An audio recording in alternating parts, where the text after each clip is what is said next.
The following presentation is brought to you by kmmedia.pro. Please visit kmmedia.pro for more information.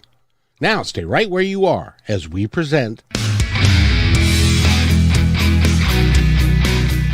Welcome to Positive Talk Radio, evolving ideas, one conversation at a time. Great guests, dynamic stories and interviews, plus new thoughts on a wide range of topics and concepts. I hope that you'll hang with me, Kevin McDonald, my friends, and of course, you. As together we work to understand why we are all here and what we can do to make our world a better place for all of us. To be happy, be kind, and live in peace together. Yep, that's Positive Talk Radio.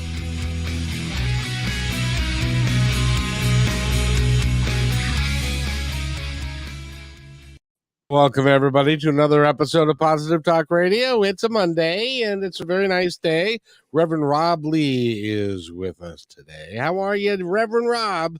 I am good, dear sir, my brother from another mother. How are you? I am really good. I'm looking forward to a great show today. We've got a very unusual topic, but it's a topic that I think its time is coming. And it may be coming sooner than we all would really kind of like it to. But Dr. Brian Fisher is with us. He is an amazing guy. And I did not realize, Dr. Brian, that you've actually discovered 100 new varieties of ants. Well, actually, I've discovered over 1,000 new species of ants and described with colleagues from around the world over 700 new species. New species is science. That's how we document and describe who we share this planet with. That's amazing. That's what I was going to say. Some people think the greatest adventures left on Earth is, to go colonize Mars, for example. But actually, it's often just in our backyard.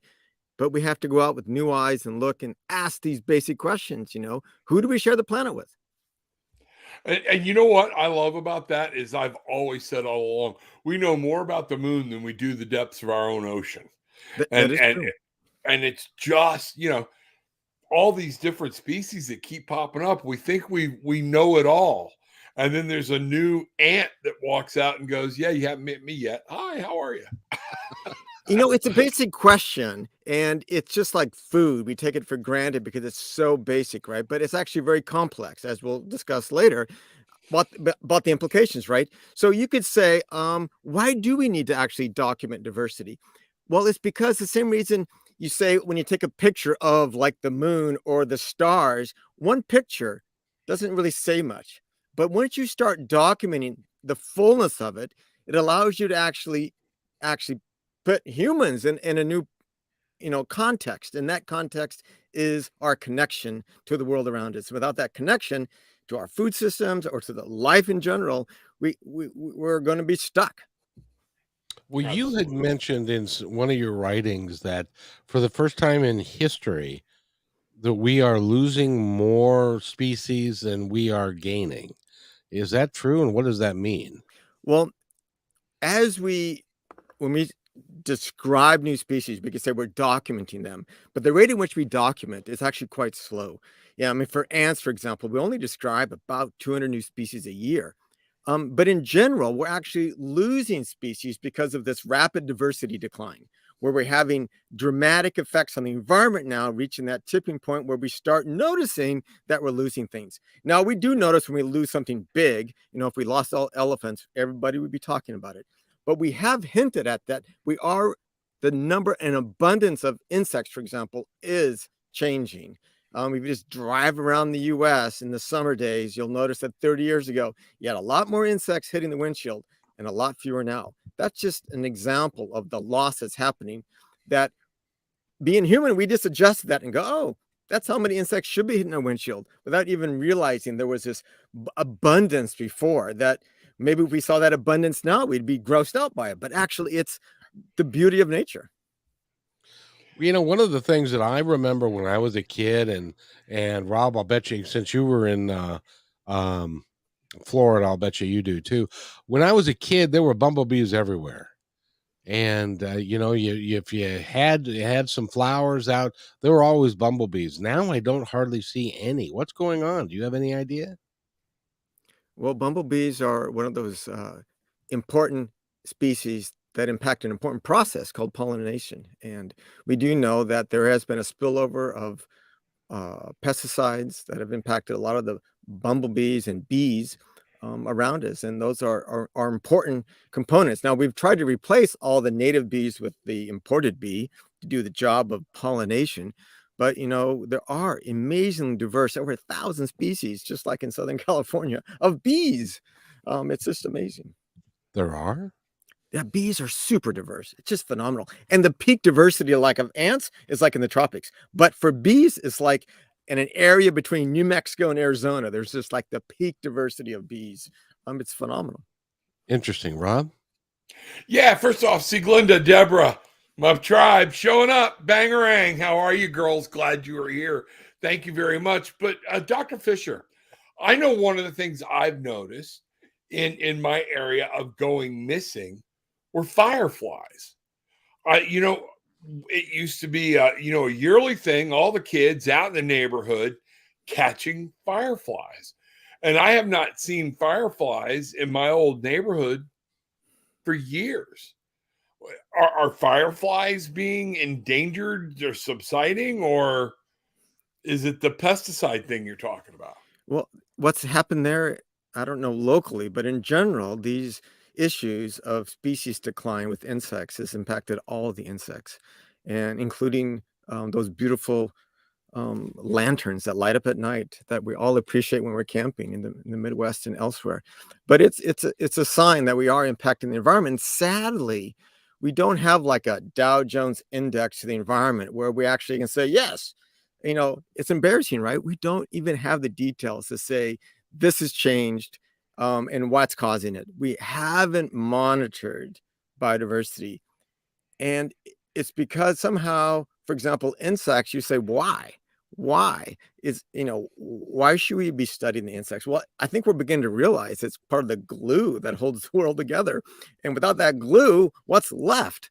In other words, I think finally we're realizing we're having an impact on the environment, but often we don't make action. We're not taking the necessary steps. And my fear is that by the time we get around to studying them, we would have lost so much that there's not much left to study. I agree. And now here's another. I think it depends on. It's sad to say for our society what strikes us as cute. Like everybody with my thing was killer whales, and so therefore the whale wars, all this stuff we're attracted to. But I don't think anybody thinks ants or roaches or some of these bugs are cute, so therefore they don't care. What do you think? Well, if you are cute, you do have an easier life, right? But I think we have to get beyond that, right? I agree. We have to get beyond that, and our survival will depend on it. It's just like nobody finds money cute, but you can do a lot of things with it. And we have to realize that the environment is something that we need to do things, and that's living. If we expect our society to function even close to what we have now with a growing population and intricacy and social integration, we're going to have to figure out the environment and just not disease biology and epidemiology, but we have to figure out how systems work. And that's a great segue to get to talk about the other aspect of bugs, is that you can eat them. And it's an incredible resource, not just for functioning ecosystems, but I think for the food security of the planet. Well, before we go there, Siglinda That's right. You hit it. has a question, which is, why are the beetles that look like ladybugs overpowering? Why so many? Have any idea what she's talking about? Maybe she's talking about ladybugs and overpowering, like there's so many of them. Well, they respond in general, the cycle of an insect. There's a moment where they're just like in your face because that's the peak diversity of them. Like butterflies come out during a certain season, and same with ladybugs, they come out in a certain season. And that abundance may be shocking, but it's actually just part of nature. Like you used to be able to go and see loads of sea turtles on the Florida coast. You don't see that anymore, and it's different. But there are beetles that can hurt you, right? There's some that actually spray acid and so forth. But I just You're think kidding. I had no idea. the bombardier beetles are incredible. Yeah, what Glenda's talking about is the Asian lady beetle. And it looks a lot like, I mean, it looks like a ladybug, but instead of having like 4 black dots, it's covered in black dots. And so, but they're eating everything is what's going on. So, I mean, I think that's what she was talking about. See, Glenda, if I got it wrong, let me know. But yeah, I had heard the same thing. And because a lot of people have to be warned, make sure you're looking at the dots before you bring that beautiful little creature into your home or into your garden. Do you know anything about those? Yes, well, humans love to transport other insects around, and ants included, right? And it's an interesting phenomena where you bring an insect that's not native to a new place, and some of it just gets squashed by the natives that outcompete it. But many times you bring in a new species and it's free of its disease. It's free of everything that used to compete with it back home because they evolved in the same environment, and they're just free to actually usurp the energy flow in the system to grow to incredible abundance. And often that abundance is temporary in terms of evolutionary terms, but ecologically, it's a huge impact on us. So for the next 20 years, that species may be super abundant because nothing's impacting it. But eventually, usually a disease, a virus, a fungus will come along and start competing with it and reducing the population. Cool. So they can actually harm a dog if the dog eats it and puts them in their mouth, kind of thing. They actually, that's where I heard about it. I think it was Dr. Pol or something like that.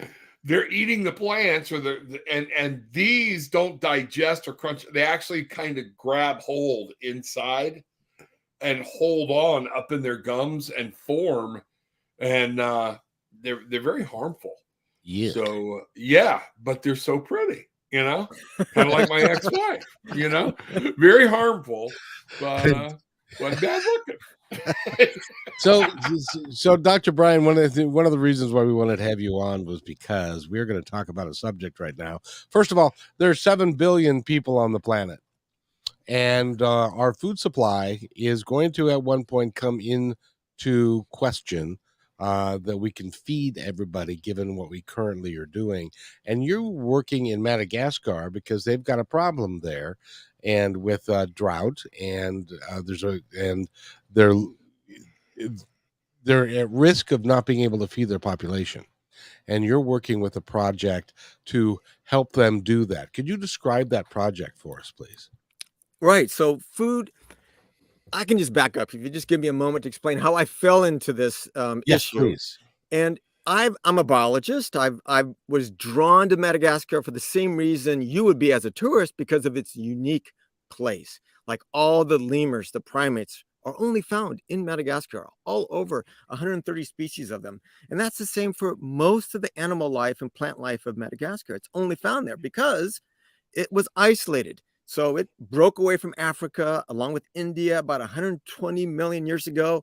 And then India broke away from that chunk, moved north, dropped to Seychelles, hit Asia, formed the Himalayas, leaving Madagascar alone for about 80 million years. Now, during that time, if an animal by chance arrived there, or a plant, it just evolved into something unique to fill the niche.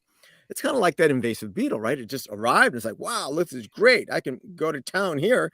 And over time, though, that's evolved unique life there. And that's what brought me there to go and explore. And I've described over 1,000 new species of ants there and other taxa, other species.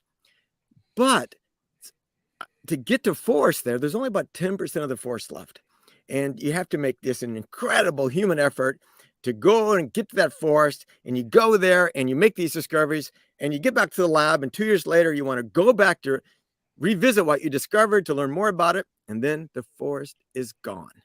And you're like, well, we got to go faster and get all these forests before it's gone. And we started doing that for like 20 years. We went to about 450 localities across the country with our Malagasy scientists and colleagues. But we realized that if we don't do something different, we didn't know how much forest would be left in about 20 years.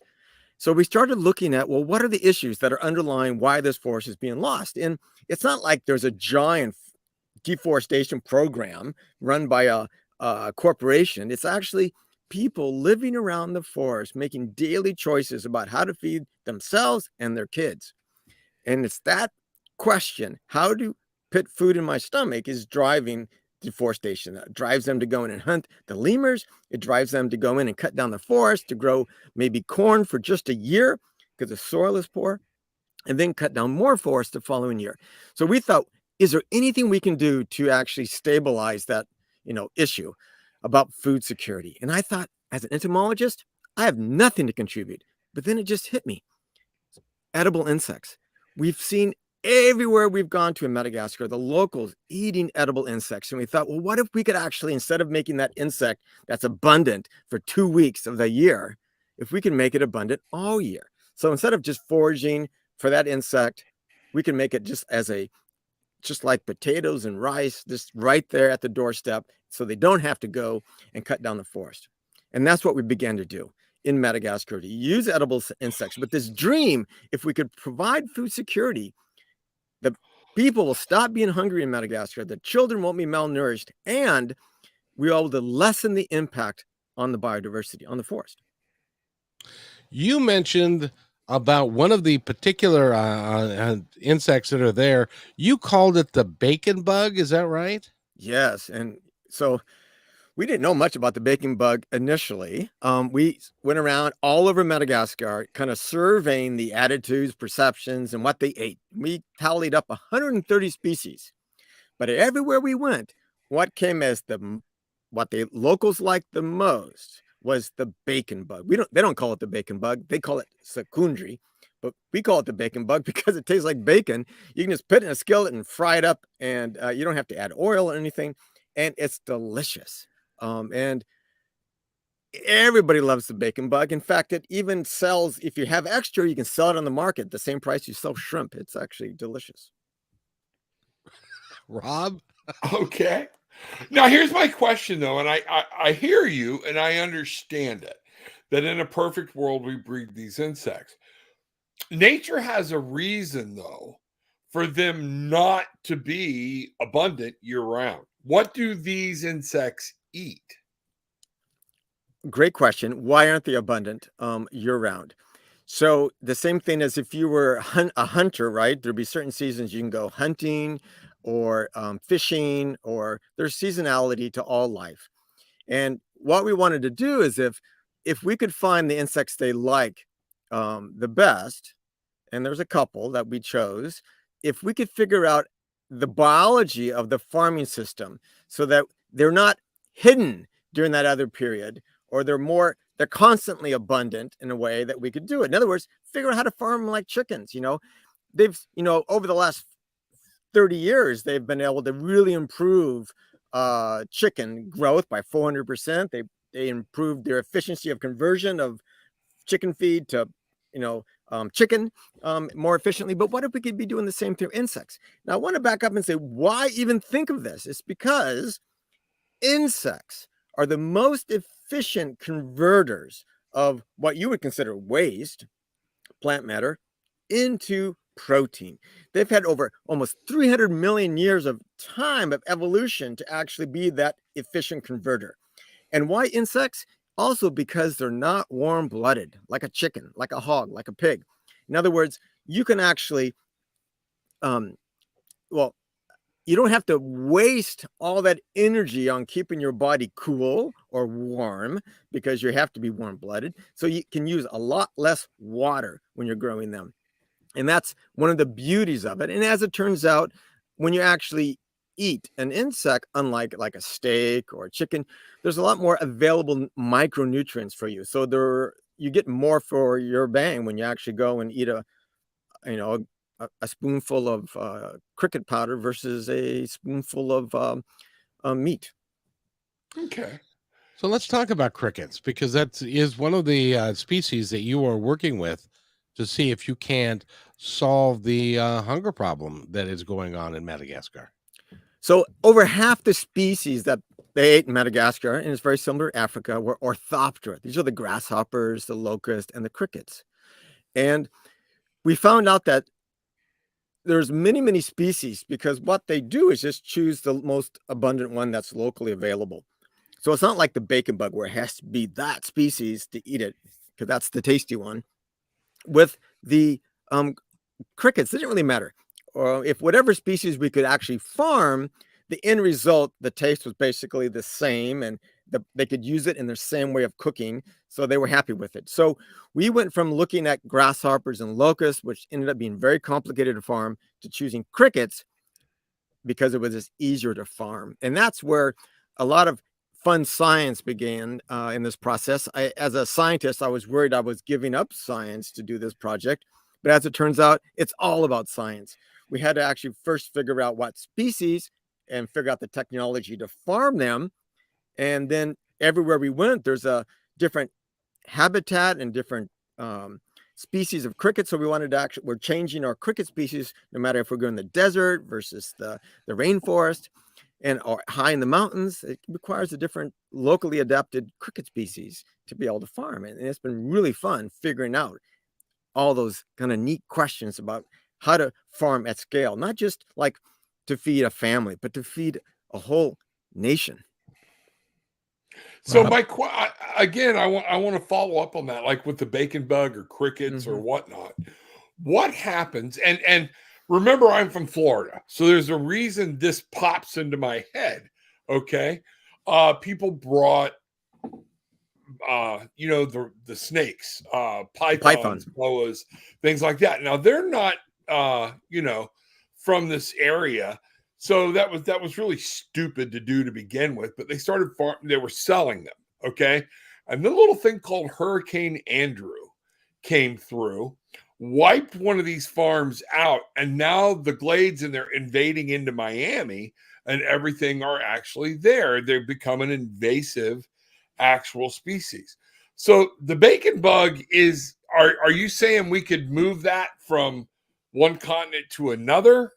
And if something happens and I have my bacon bug farm and the fence get blown down or whatnot, and they all escape, is there a danger, or is it because of the bacon bug or the cricket of what they are, that it's not going to hurt? You kind of see where I'm going. Is there, Yes, it's a good question. Some people along the same line say, well, what happens if your building breaks and all the crickets get out?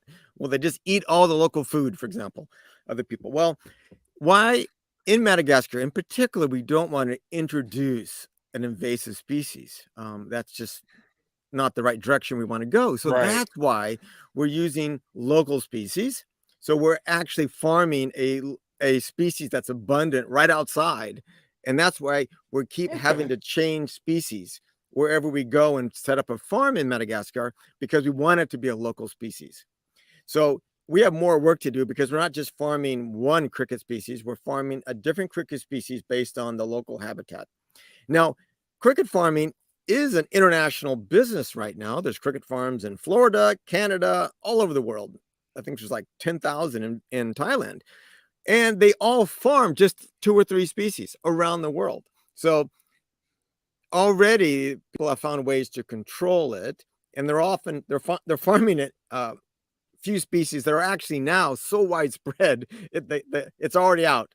They're already everywhere. Now, if you're in Canada, they freeze in the winter and die, but in Florida, they're there on the coast, the local species. So, but we wouldn't want to bring the secundri, for example, to Florida and farm it unless we are sure we can actually keep it there. And we'd prefer not to. So we are only farming secundri where it's naturally occurring in Madagascar, the bacon bug, we're only farming it in Madagascar because we have a mission not to find a way to make lots of money. We're finding a way to have a huge impact on people and help the biodiversity. So we've kind of built this from the ground up to actually make sure that we're benefiting biodiversity in Madagascar.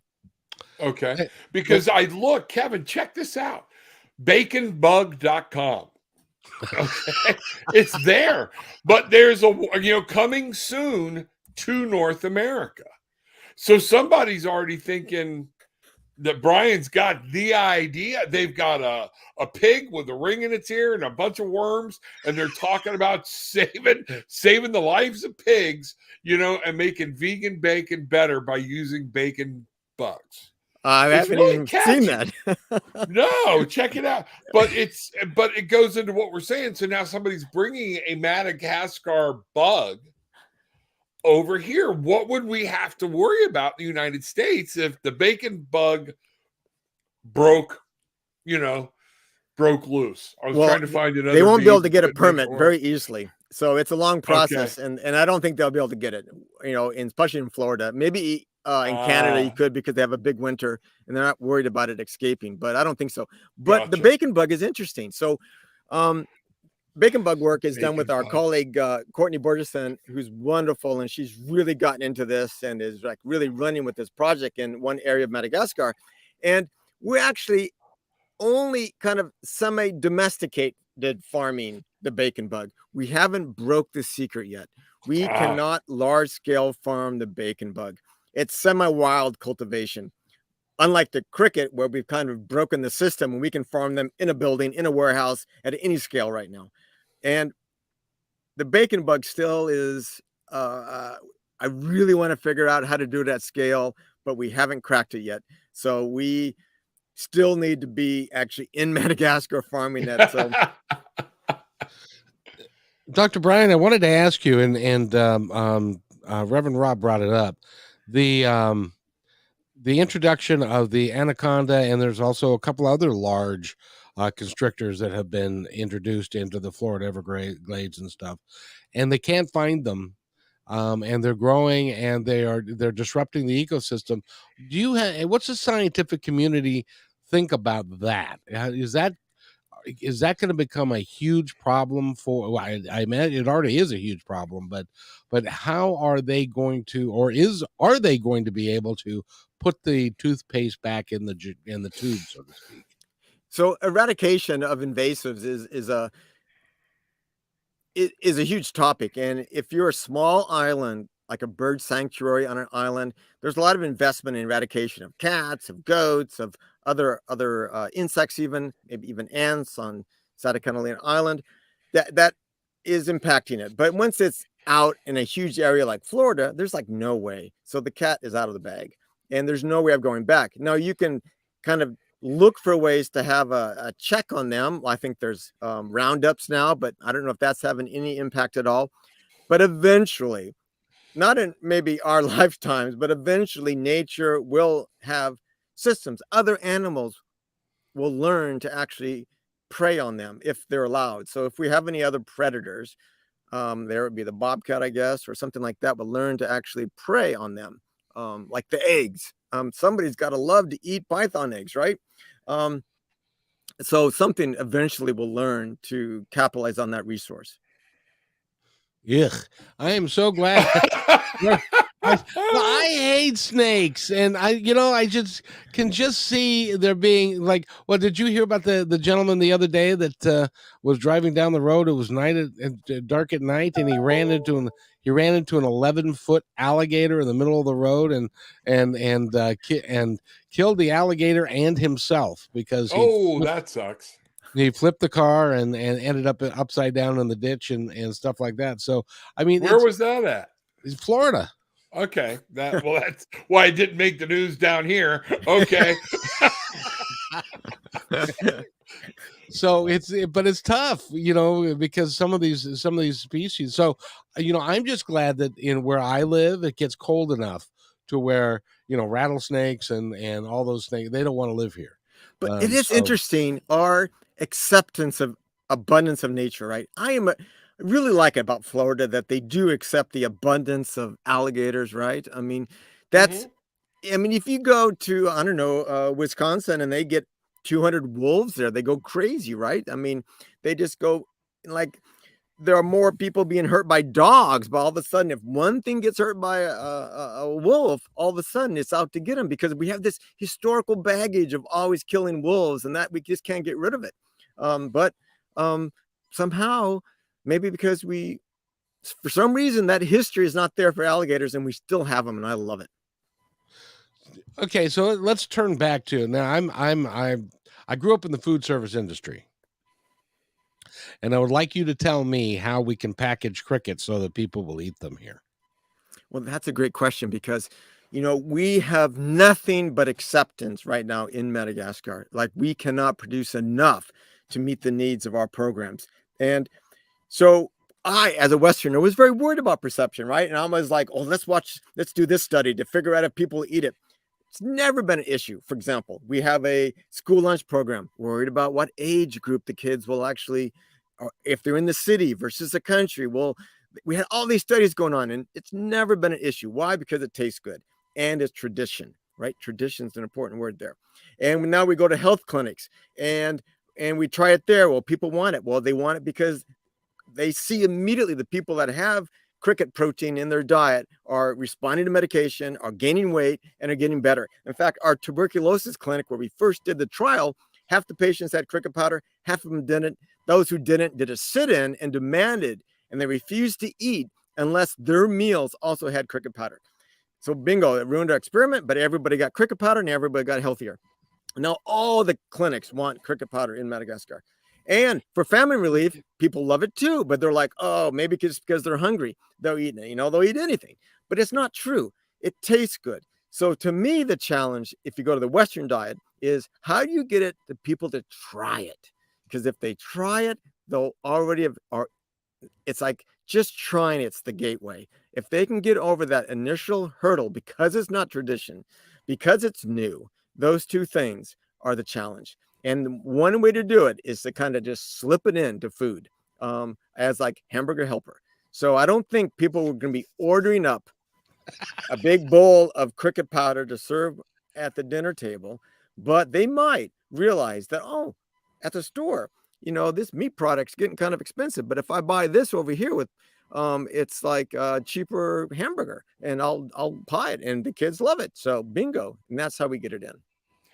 Cricket powder. Now, is it? I guess we're grinding up crickets. Do you grind them live? Do you kill them? Do you roast them first? Are they? What's the stages of cricket powder?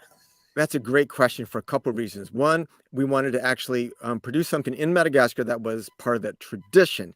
So I went back and read all available literature for 400 years where any mention of the traditional diets of Madagascar. And from the earliest times, they remarked that in the South, they would say it like this. Every, household, any smart thinking household would have a stash of cricket powder basically in their home. I'm like, wow, that's pretty cool. Why? Because of that time of plenty, because the powder is stable. So they could actually use it at any time, even 2 years later, they could just use it. So they would, when locusts were plentiful, they would gather them up. They would even stop wars and gather up the locust, boil them, lay them in the sun, and then when they dried, grind them into a powder. So we wanted to make a powder because that's how the locals did it.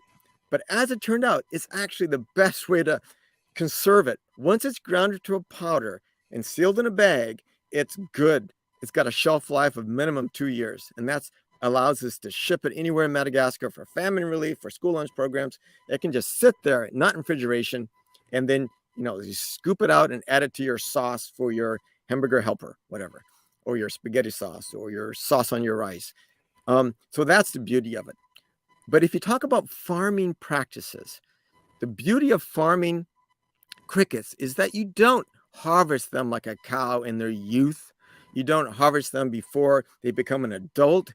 You actually harvest the cricket at the end of its life. After it's already laid eggs, if it's a female, after it's already mated, if it's a male, and we time our harvest 3 days before they would die naturally. And that allows us to maximize egg production, reproduction for the next batch. And then they are about to die. We don't want them to die before we harvest. So we harvest them and we just put them asleep. And you can do that with the CO2 and our large scale farms. That's how we do it. And then they just actually are killed then. And then we put them in the oven and dry them. And then we grind them in a giant food grinder. But before you do that,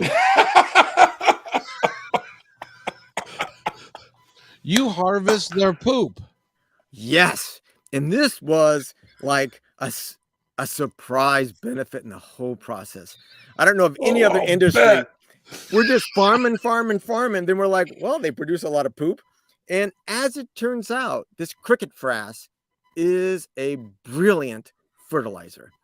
And we are actually selling the fertilizer right now and testing it in reforestation and vegetable gardens because we think we can offer. You may have mentioned that at the local village level, they're cutting down the forest and cutting down more forest because the soil is not sustainable to keep farming on it. But we're producing this magic fertilizer that actually extends and bioactivates the soil. In the US, people are buying cricket fertilizer from the cricket farms. Do you know who is? It's the marijuana industry. And they're paying top dollar for the See what happens? cricket frass because it's so good. You only have to apply it once, unlike chemical fertilizers. It doesn't leach out. You don't have to keep applying it. And we first started just with like vegetable gardens, and now we're going on to cash crops like corn. But when we started adding it to reforestation projects, we realized that our farming of crickets could have a net gain to the environment where we're actually not just reducing the impact. Our manure is bringing landscapes back around where we're farming. And this is why I think it's a brilliant solution, cricket farming. I think it probably is. Right now, I've just got a picture. Hey, Bill, what are you doing with your cricket crap? Well, I make these great tomatoes, and it really works well on the psychedelics. But, tell me about, because I have seen, and we can buy cricket powder now. You can get it on Amazon as a protein powder. So is the protein really that much higher? So if somebody had a bowl of noodles and we put cricket powder on them, like a tablespoon, a teaspoon, whatnot, are they really getting that much more protein because it's that high protein packed? Yes, it's between 55 and 65% protein. A chicken's like 28%. So it's much more than like a chicken or a beef or just our standard meats. Is super high dense protein. And so initially our attraction was to protein, especially in a place like Madagascar where there is no protein alternative. That's it. There's nothing you can do. There's no protein. You can't put more cows on degraded landscapes. You can't cut down more forest when there's no more forest. And so it's not like you can import soy or corn, and it outcompetes that completely because of the protein richness of it. And we're farming it on kind of waste products, weeds and stuff. But it's more than just the protein. So it's really important if you have or fighting anemia. It has a lot of important iron in it. And more so, there's a lot of micronutrients in it. Recent studies by some teams in Virginia Tech showed that it actually really improves the gut microbiome. And this could be why in the clinic setting, children are responding so well because they're sick and they have diarrhea. But once they start on cricket powder, they're just absorbing more nutrients, maybe that were just passing through before. It's Good interesting. question. Now Siglinda has a question for you. So what do these harvesting farms feed the crickets? That's a super important question, right? And it gets at really why insects are so interesting. First, you could talk about conversion rates. Like if you have a pound of feed, how much protein do you get at the end? How much animal do you get at the end? And as it turns out, that it's compared to like cows or pigs, it's super efficient. Like there's so many more times the conversion rate for crickets. But as it turns out, it's very similar, but better than a chicken. So we have to look at just more the conversion rate. You have to start looking at maybe protein retention. So you can say, well, how much if you give it a certain amount of, if your feed has a certain amount of protein in it, how much protein can you access when you're done? Well, that involves like what edible portion is it? So with the chicken, you don't eat the feathers, right? But with the cricket, you eat everything, and you don't eat the bones maybe. And culturally, that differs around the world. So some people eat the head, some others don't. All that has to go into account. But more than that, it's also the feed. So when we talk about cricket farming and our kind of carbon footprint and our footprint, it's the whole life cycle, the whole food chain. How much did that feed travel to actually get to where we're actually feeding the crickets? And what we're doing is taking advantage that these crickets are able to eat a much kind of lower grade waste product than like a chicken. And we're able to use ag byproducts like leaves of this product that they love to eat in Madagascar called manioc or cassava. And we take the leaves from there. We take other ag byproducts like bran, for example, or brewer yeast, and add that and make our recipe based on what is locally available. So we have to transport it very far. And that actually reduces our costs tremendously in terms of farming, because our model assumes that we are going to get basically free feed based on the weeds and whatever we can get locally. So when we go to an area to farm, we have to first go there, figure out what species, biologically, what's the locally adapted cricket species. And second, we have to actually survey the feed that might be available. That's the weedy plants or ag byproducts, and then make a recipe that works with that cricket species. And that's the science again. It doesn't work unless you do both of those. So we have two programs in Madagascar. We have our large farm program and our small farm program. Our large farm is massive scale, where we really care about efficiency and really cost, because we're trying to provide a product for famine relief. And you would think, well, that shouldn't be too hard. Well, it is, because you have the United States, World Food Program donating all this stuff to like Madagascar. And we're saying, oh, we can produce something locally, but everything else is basically free. It's a really competitive market. So we have to actually, to get our product into the hands of UNICEF and World Food Program, we have to produce something super efficiently at scale to feed like 1 million people.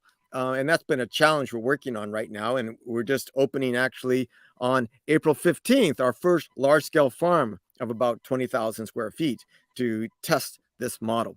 Now, we also have small farms, and this is really exciting, where we go to like that health clinic of tuberculosis who says, we want cricket, and can we do it ourselves? Yes. So we're have these farms now that we can actually establish in a school, even a prison, a health clinic, where we can actually go there ahead of time, figure out what cricket species, what's the local feed, and give them a starter kit. And one by one, we can actually build resilient, empowered ability to actually provide their own protein source. And it's super satisfying. It doesn't scale very fast, takes a lot of work, but actually in the long run, it'll be the long-term solution for feeding, I think, the future, especially at schools, health clinics, and prisons in Madagascar. Well, now, one of the things that, being a former chicken salesman, I worked for a vertically integrated chicken farm. And one of the things is that when they raise it, as an example, you're right. They've changed the chemistry so that they can now grow a chicken to weight 3.5, 4 pounds within 6 to 8 weeks, and it used to take 10 to 14 weeks in order to get the same thing done. But wait till you see that cricket.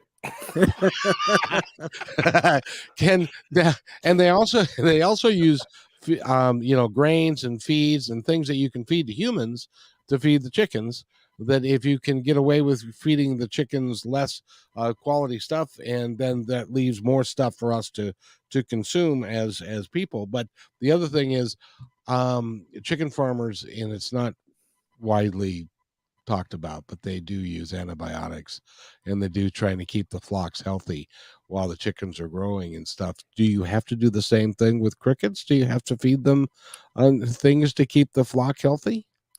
No, we are using native species, and one advantage of having an arsenal of different species that we can farm is that if by chance a health issue like a virus comes out and wipes out one species, it's usually specific to a species, and we can just shift to another um, cricket species to farm.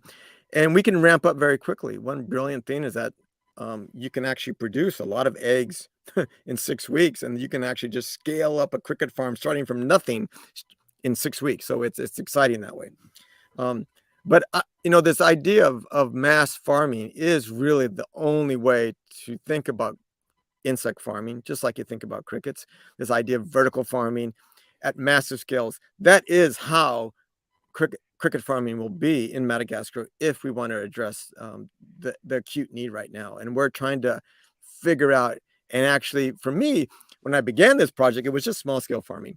But when this huge famine started happening, it really changed my vision in a sense that I want to see cricket farming in Madagascar at a level that we don't have to import all the soy and corn from overseas as a band-aid. I think there's no reason Madagascar can't address the social issues themselves.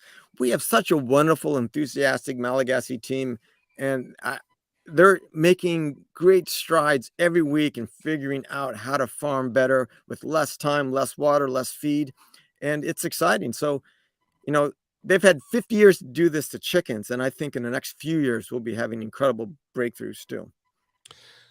Now, I'm assuming, now this is what Linda says, that I'm assuming since it's natural in their crickets that they're safe to eat, but have there been studies done on bioproducts on human health when humans consume the crickets?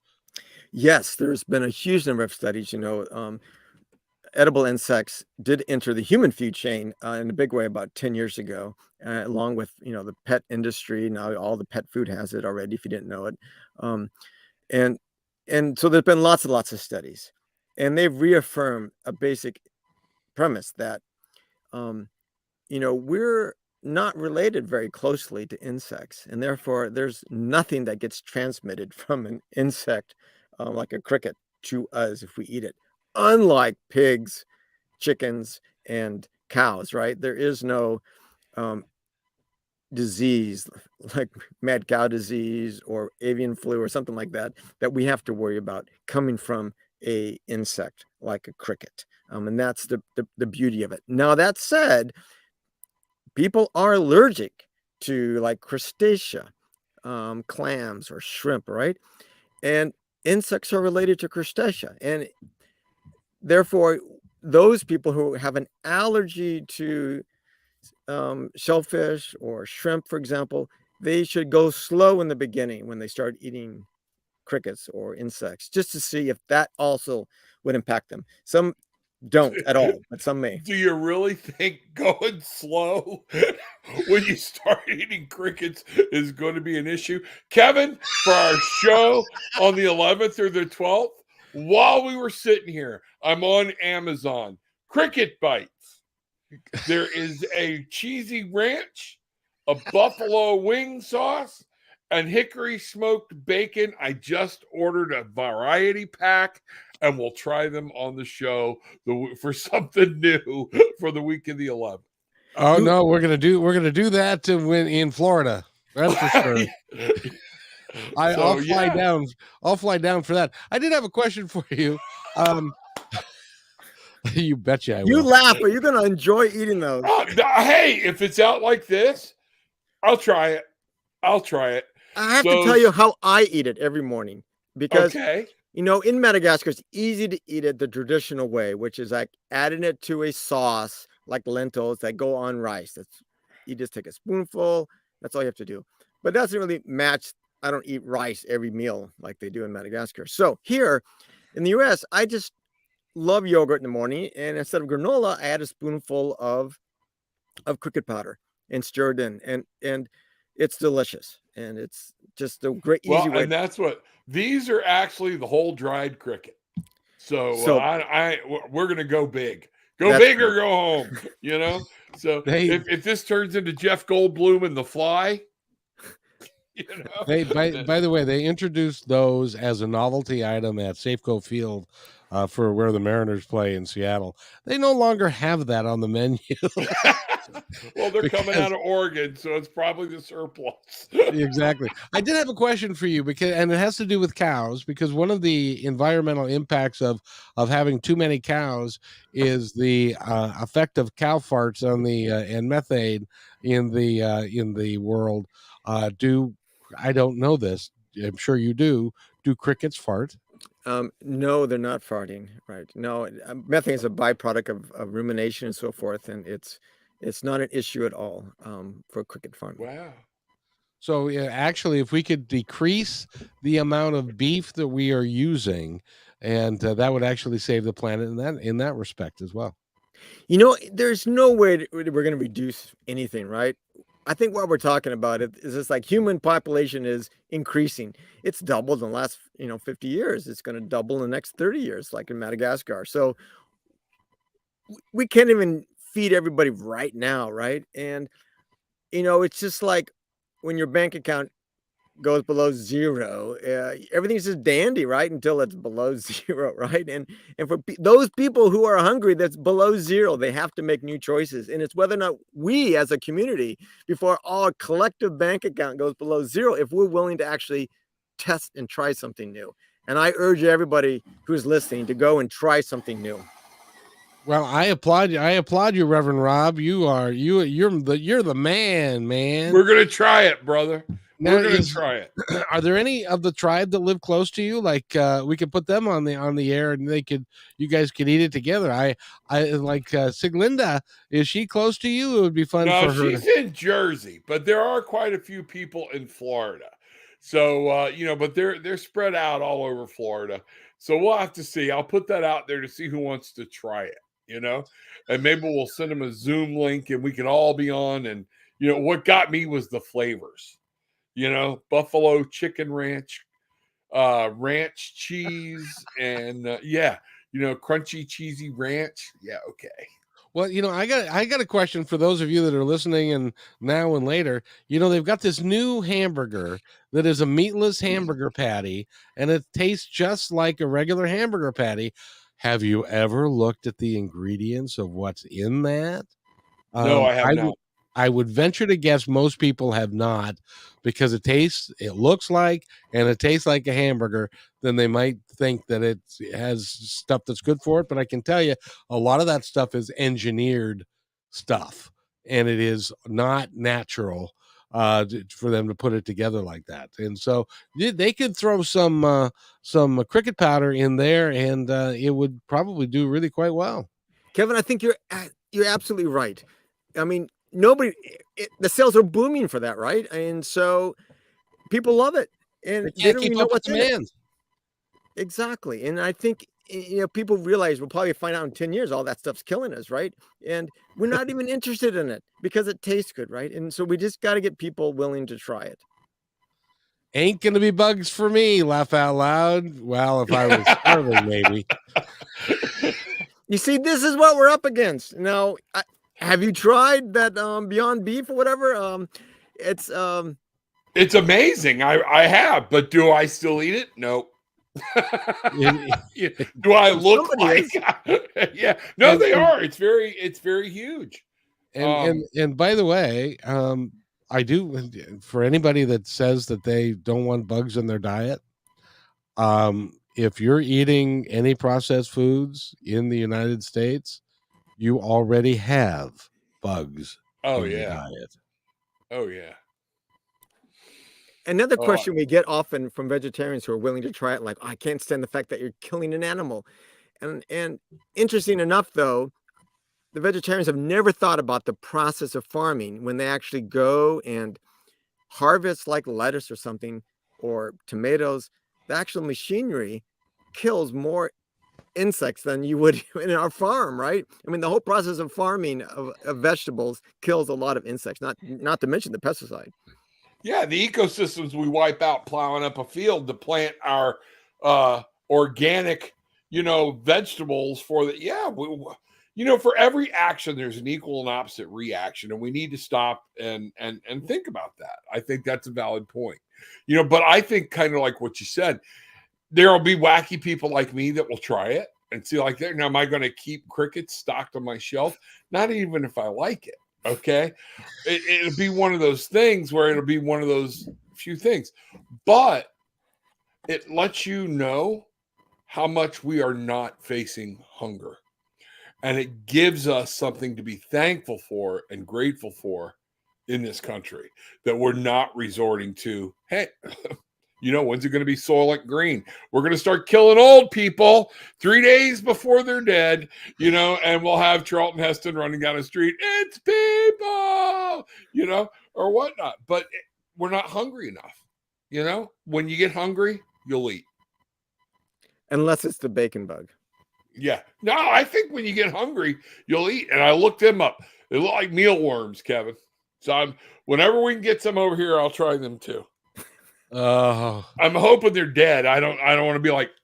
See now, my brother back in the 70s, he had it in his mind that he was going to take earthworms, and he bought an earthworm farm, and then he put them on a cookie sheet and baked them, and then put them into a protein powder. I do crickets before I do earthworms in a protein. Yeah, no, I've seen getting an earthworm ready for fishing or whatnot. Yeah, what comes out of it? Yeah. Mm-mm. Yeah. No. So, Dr. Brian, if somebody wants to get a hold of you, how do they do that? Oh, I'm easy to find online. I work at the California Academy of Sciences in San Francisco, and you can find me. You can email me, and I'm on Twitter at AntExplorer. We're changing our format a little bit, and we're going to be going from 4 o'clock or 2 o'clock to 4 o'clock Pacific time, which is 5 to 7 Eastern time.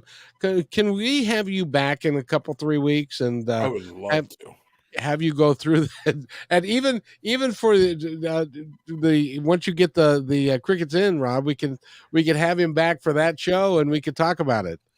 I leave from Madagascar, and if I'm in Madagascar, I can join you from there.